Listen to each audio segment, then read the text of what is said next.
Hello and welcome back to the Zagreb arena on this, the fourth and final day of individual competition at this year's Cadet World Championships.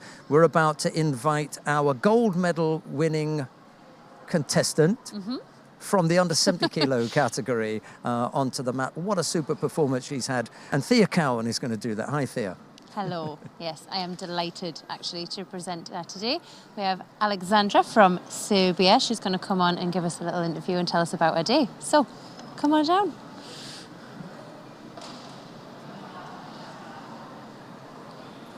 She smiles when she gets to the middle.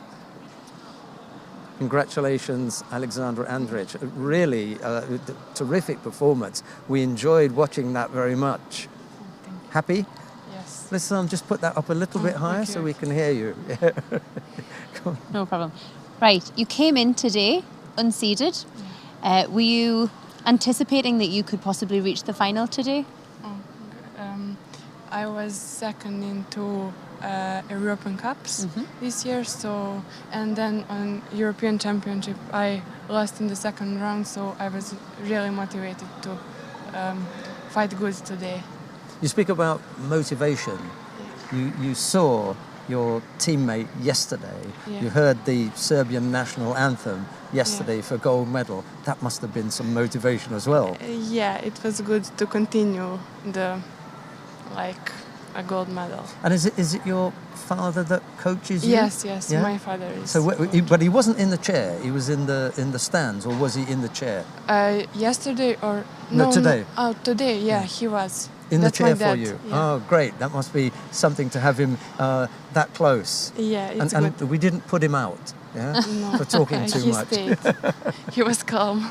And he's taught you from the very beginning? You've always had your father as your coach? Since I was 4 years old. So. Yeah. Well, you've got really, really attractive judo. We've enjoyed watching you.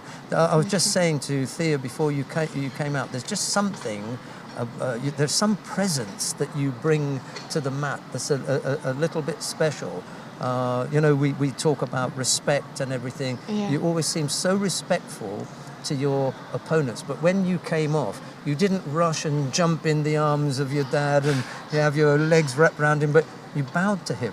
This is incredibly respectful. Yeah, I was taught like that, so it's just what I do. So this performance puts Serbia up at number 3 on the medal table. Terrific, really was good. Thea's got some more questions for you. I'm actually just wanting to say that makes it even more surprising how respectfully you went off and bowed, especially because it was your dad. It must be very emotional for him to have to coach you and very, tense. Yeah. So that was incredible. We're going to talk a little bit about your final because, those throws were absolutely incredible. Look at that. Now, your opponent took the first score. She countered you. Yeah. How are you feeling about that? Did you know that maybe you just needed to adjust something a little bit? I fall because I attacked. So I knew that next time we came to each other, I will throw her. So it was very confident, very calm. It was good. Yeah. Alexandra, we said that there were 3 throwing actions in the contest, and all of them were yours. In the final. Yeah, in the final, because the first one was a Sukeshi. You threw yourself. I fell because of it. And then the other 2, you came and you threw her. We really enjoyed watching that. That's terrific. That's my judo. I like to attack and to throw. So. And the weight, you're comfortable at 70? You're going to stay there? No plans to? Actually, I have. I'm a little bit under 70 kilos. Great, yeah. So stay there. Don't go anywhere. Thank you. And of course, we have to ask you what's coming next because you have this world title now. What's next on the agenda? I know maybe some European Cups this year, and then I continue to work hard and And how many years do you have left as cadet, or is this? This is actually my first year of cadets. So. Bad news for everybody else in that weight category. Watch out, indeed. Oh my goodness, great for you. Yeah, congratulations. Thank you. Hope to see you again then, in that case. Yeah, Me well too. done. Thank Go you. off and enjoy and celebrate with your team. Okay, thank you. Nice to Thank meet you. you, Alexandra. Take care. Thank you so much. See what I mean? First year cadet. Yeah.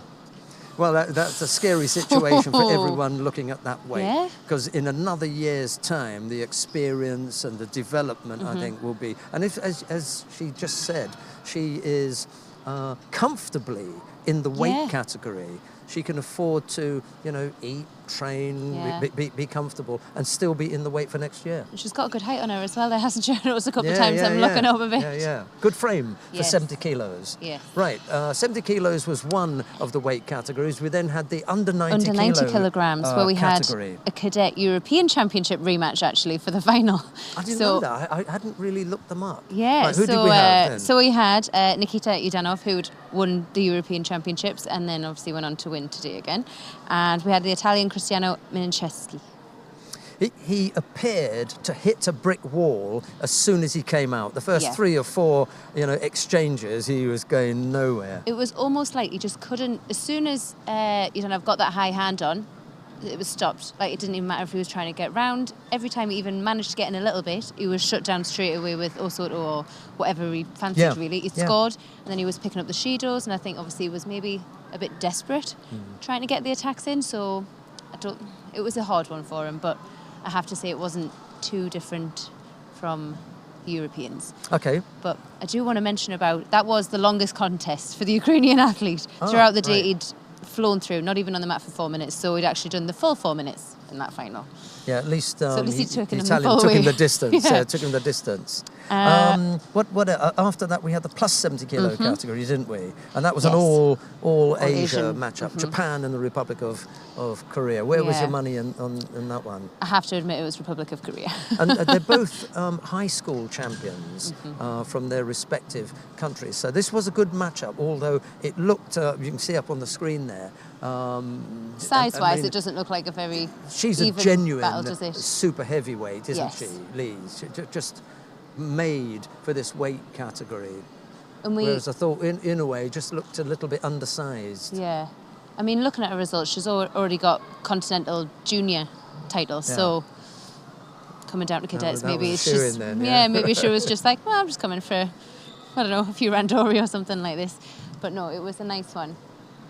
Yeah, big I enjoyed finish. watching her. She was just, she was like this all day. She was just moving through her opponents. Oddly enough, we in all of the weight categories, well, let's not jump too much about that comment, because we've got another weight category. We do. That was the plus 90 kilo category. Who did we have there?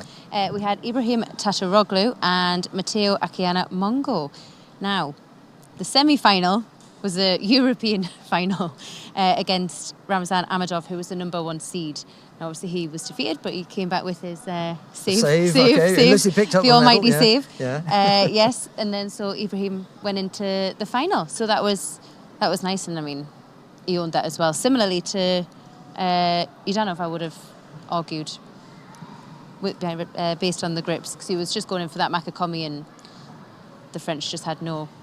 I don't know how you feel about it, Thea, but all 4 gold medal winners appeared to be that little bit further away from their opponents. I mean, these were really strong gold medal winners, and they all looked super confident going out there. If we were to look down that sheet again, Andrich, as I said, there were 3 actions. They were all hers. Absolutely. Then Yudanov, there was a bit of a gap there. Tataroglu right at the end there, and then Lee. So and yet they were all interesting. We had good finals. Yes, they were good, but there was a standout gold medalist, I would have said. Right, and finally we get a chance. There is Tataroglu there. He really did look head and shoulders better. And then poor old Mongo just puts his arms around his opponent. That you don't do just that hold on. with someone with Maki Komi. No, just holding on, wasn't he? Oh. Right, okay, we've got one more item in this golden score, and it's Neil Adams. Let's bring Neil Adams to see what it is that he has unearthed on this last day. Come in there, Neil. We're looking forward to seeing what you've got for us. I have a feeling it might be technique related. You reckon it might be? Well, we've seen pure technique, and we've seen transition, and we're going to have a look at combinations, because there's nothing better than somebody using their feet in order to set up different things, but I've got something at the end of it that's a little bit special as well. Surprise! And it is combinations, but it's different, all right? It's not, you'd think of combinations as only standing, all right? But it's not just about standing. All right, let's have a look. We're going to start it off. Let's have a look at the first one. This is an absolute cracker. Uchimata and a kuriashi. And what an kuriashi hair ride that was. What a combination. Starts it off with the uchimata, and look at the movement there, directly in for the ashiwaza there. That was to finish Kostoyev, wasn't it? Yeah, that was Kostoyev there. Absolutely beautiful. And the follow through, I mean, it could be Kata, couldn't it? I mean, it was just so beautifully executed, and you could show that 1,000 times and it would never be enough. But absolutely brilliant stuff there from Kostoyev. I think you better stop them because they are going to show it 1,000 times. Yeah, I think they are. Okay, we'll go on to the next one. So we're going to go on to the next one. Have a look at this one. Again, ashiwaza. Gets them to step back, and then a beautifully executed uchimata. All right. And the good thing about this, what I like about this, is attacking the front leg. It's always attacking the front leg. Sometimes that can be a dangerous thing. This is to take that front leg so that it goes backwards there, and to find the line for the uchimata. It's right against left, so you've got opposite stances, so that front leg often poses a problem. But also the sleeve does, but he's already got the sleeve, so all he needs to do is to get that front leg to go backwards. Ashiwaza, leg goes back. As soon as he gets the line, finds the line for the uchimata. That's our boy from Lithuania. Yeah. Really, really talented. Left without a medal. And again, one of those things where you say one of the best athletes to leave the competition Yeah, well, that's what you said, isn't it? Yeah. You know, and you congratulated his coach as well. But okay, let's have a look at the next one. And so this particular one was a combination with the hands. All right, so we talk about kumakata. Now, the important thing is here is that the kumakata on the sleeve, very important, but it's what you do off the sleeve that's important. Look how he pushes the sleeve down there. He catches the left sleeve, pushes it across here, and then when he gets the reaction there, he just scoots across there for the sodi on the same side. A lot of people, of course, could do it to the opposite side as well. Either use it for the taitoshi on the same side. He doesn't. He decides to just pop his hips across and takes advantage of the sode movement and the drop-down seonagi. Brilliant stuff. Next one. The last one. You're going to I'm love anticipating this one All now. right, so watch this one, because this is a newaza combination.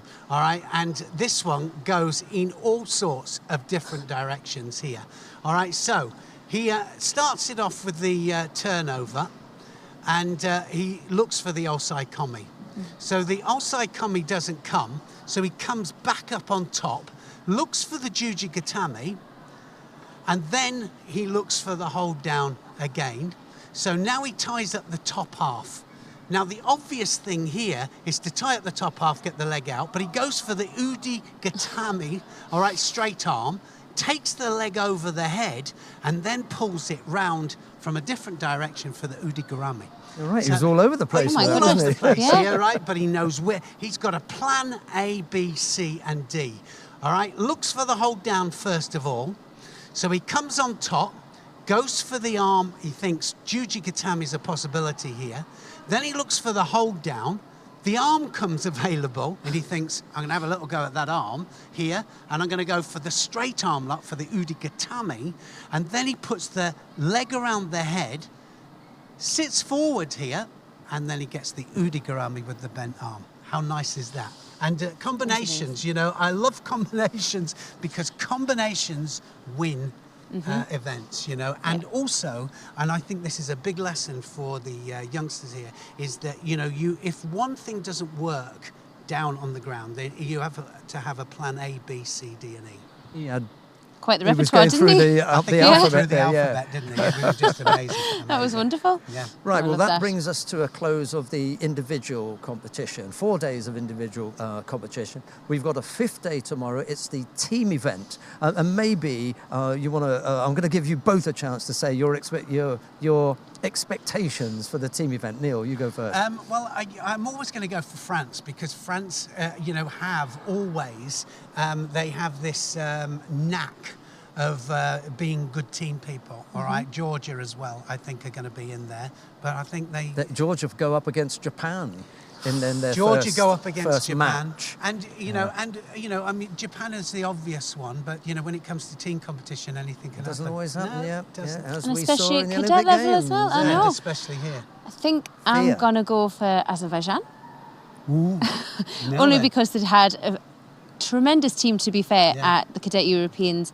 I think Turkey ended up coming out on top, but they haven't got a few key players with them this week. So I'm going to throw out for Azerbaijan, I think. Right then. And you? Okay, and I'm going to go for that because I'm sure that they will have the best team and they will win. We'll be back tomorrow with more action on the 5th and final day of competition. It's the team event. But from Thea, Neil and myself, and I dodged that bullet. Bye-bye for now. Bye for now. Bye.